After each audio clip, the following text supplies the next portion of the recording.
Hi friends, welcome to my channel. So this side Madhu and basically आज की video में हम जानेंगे the basic difference between businessman and an entrepreneur. Right, so let's start. Guys, I am the daughter of wonderful woman Rekha and इस video को बनाने के लिए मुझे काफ़ी सारी रिसर्चेस करनी पड़ी, स्टडीज करनी पड़ी and then I got to know कि हर चीज़ का पॉइंट है, main point is mind set. तो गाइज, इन दोनों में जो बेसिक डिफरेंस आता है ये इनके माइंड सेट का डिफरेंस आता है। तो एग्जैक्टली इस चीज को समझाने के लिए मैं आपको एग्जांपल्स के साथ बताऊंगी ताकि आपको ये थोड़ा सा क्लियर हो सके। ठीक है, so let me take the example. First हम एग्जांपल लेंगे टैक्सी कंपनी ओनर का एंड दूसरा हम लेंगे एग्जांपल ओला कंपनी का ओनर का। ठीक है, so let's start. First difference होता है guys old concept new idea. कैसे? जो टैक्सी कंपनी है, काफी सारी टैक्सी कंपनीज हो सकती है, राइट? टैक्सी कंपनीज के काफी सारे ओनर्स होते हैं, मल्टीपल टैक्सी कंपनीज हो सकती है, बट ओला कंपनी का ओनर सिर्फ एक ही है। अंडरस्टैंड? मतलब इसने ये अपना नया आइडिया बिल्ड किया है एंड ये अपने आइडिया को अपने साथ जोड़ के ओला नाम से अपना जो है बिजनेस चला रहा है। Right, second part is money based. Businessman is money based and entrepreneur is customer based and then money based. कैसे? जो हम यहाँ पे अगर हम कोई भी टैक्सी ले रहे हैं तो उसमें अगर हमें 700 रुपीज़ लग रहे हैं तो सेम ओला में अगर जाएंगे तो हमें 400 रुपीज़ लगते हैं। There is the big difference of money. इसमें जो है ये सिर्फ मनी के बारे में सोच रहा है, इसमें जो है ये कस्टमर के साथ रिलेशन बिल्ड करने के भी बारे में सोच रहा है। Right, understand? इसमें कस्टमर को भी फायदा हो रहा है। Third thing is taking risk. Taking risk क्या होता है? बिजनेसमैन जो होता है खुद रिस्क लेता है। एंटरप्रेन्योर क्या होता है? ही टेक्स कैलकुलेटिव रिस्क। कैसे? अगर हम यहाँ पे बात करें इसकी, बिजनेसमैन की अगर हम बात करें तो रिस्क कैसे ले रहा है? इसने खुद एक टैक्सी परचेस कर ली, इतनी सारी टैक्सी परचेस कर ली एंड उस टैक्सी को चलाने के लिए फिर वो मार्केट में आ रहा है, फिर मार्केट में आके फिर वो अपना बिजनेस स्प्रेड कर रहा है, ड्राइवर्स वगैरह रख रहा है एंड फिर जो है सर्विस प्रोवाइड कर रहा है। यहाँ पे ओला कंपनी क्या कर रही है? इसने बस अपना एक नाम बनाया, एक ब्रांड बनाया, एक आइडिया बनाई एंड इस आइडिया को इन्वेंट करने के लिए इसने जो टैक्सी ओनर्स है, जो अपने पास उनकी खुद की गाड़ी है, वो खुद इसमें जाते हैं, वो ज्वाइन होते हैं। राइट, एंड देन इसमें ओला का भी फायदा होता है, उन गाड़ी ओनर्स का भी फायदा होता है एंड कस्टमर्स का भी फायदा होता है। Understood? Fourth point guys which is very important, that is nothing but short term and active income, long term and passive income. How?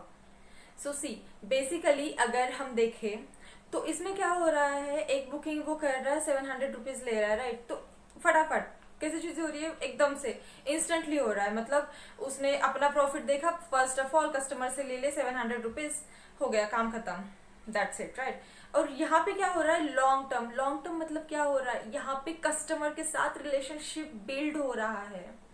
Right, यहाँ पे रिलेशन बिल्ड हो रहा है। अगर फर्स्ट ऑफ ऑल कस्टमर को, मतलब इस कस्टमर को पता नहीं था पहले ओला के बारे में, बट जब इसने ओला के बारे में जाना, then why will he go for taxi? Right, तो फिर नेक्स्ट टाइम वो ओला ही लेगा। This is the exact and basic difference guys. ठीक है, तो फिर ये फोर्थ डिफरेंस हो गया। इसके बाद क्या आता है? इसके बाद आता है कि every businessman can't be an entrepreneur but every entrepreneur is a businessman. कैसे?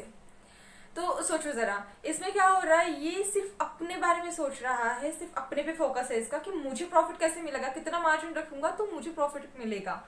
और यहाँ पे क्या हो रहा है? ये अपने बारे में बाद में सोच रहा है, पहले सारे लोगों के बारे में सोच रहा है कि कैसे मैं लोगों के लिए चीजें आसान करूं और उसका फायदा फिर मुझे भी हो at the end of the day.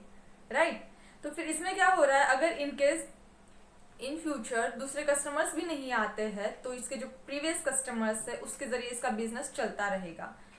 और यहाँ पे वो चीज नहीं हो रही है। He has to find out new customers always, तब तक जब तक, और ये कस्टमर्स उसके साथ तब तक रहेंगे जब तक उनको ओला के बारे में नहीं पता होगा। अंडरस्टैंड? और इसमें बेसिक क्या होता है, जो एक मेजर और मोस्ट इम्पॉर्टेंट आइडिया इसमें शेयरिंग का फीचर भी है, जिसमें कि ओला कंपनी को भी फायदा हो रहा है, जो लोग ओला कंपनी में अपनी गाड़ी लगा रहे हैं उनको भी फायदा हो रहा है, कस्टमर्स को भी फायदा हो रहा है, right. And let me mention the final point guys, the final point is nothing but, यहाँ पे क्या हो रहा है, ये खुद बॉस है, businessman is the owner of his business, and यहाँ पे क्या हो रहा है, ये इसके पास जो है ये he is the owner of his own idea, right, he is the owner of his own idea and according to that idea he is growing his business। मतलब ये एक लीडर है एंड ये लीडर्स क्रिएट कर रहा है। Leaders कैसे create कर रहा है, जैसे हो गया मतलब बाकी जो लोग हैं जिनके पास गाड़ी वगैरह है वो खुद उसके पास आ रहे हैं, तो they are also one of leader, right. इस एग्जाम्पल के साथ मैंने आपको ये चीज़ क्लियर कर दी है, काफ़ी सारी चीज़ें क्लियर हो गई है friends. So I hope you might have cleared this vision कि businessman and entrepreneur क्या होता है exactly, right। so end of the day her cheese depends on your mind कि आप अपने mind को किस तरह से खेलते हो। कोई सिर्फ पैसों के बारे में सोच रहा है तो कोई पैसों के साथ साथ कस्टमर्स के बारे में भी सोच रहा है, right। तो end of the story is अगर हम किसी चीज़ को अच्छा बनाना चाह रहे हैं तो अपने साथ साथ लोगों के बारे में भी सोचना ज़रूरी होता है, तभी हम ग्रो करते हैं लाइफ में। ये मैंने एग्जाम्पल आपको इसलिए दिया है ताकि अगर आप सिर्फ अपने बारे में सोच रहे, सिर्फ अपने बारे में सोच रहे, सिर्फ अपने बारे में सोच रहे, देन स्टॉप इट गाइस।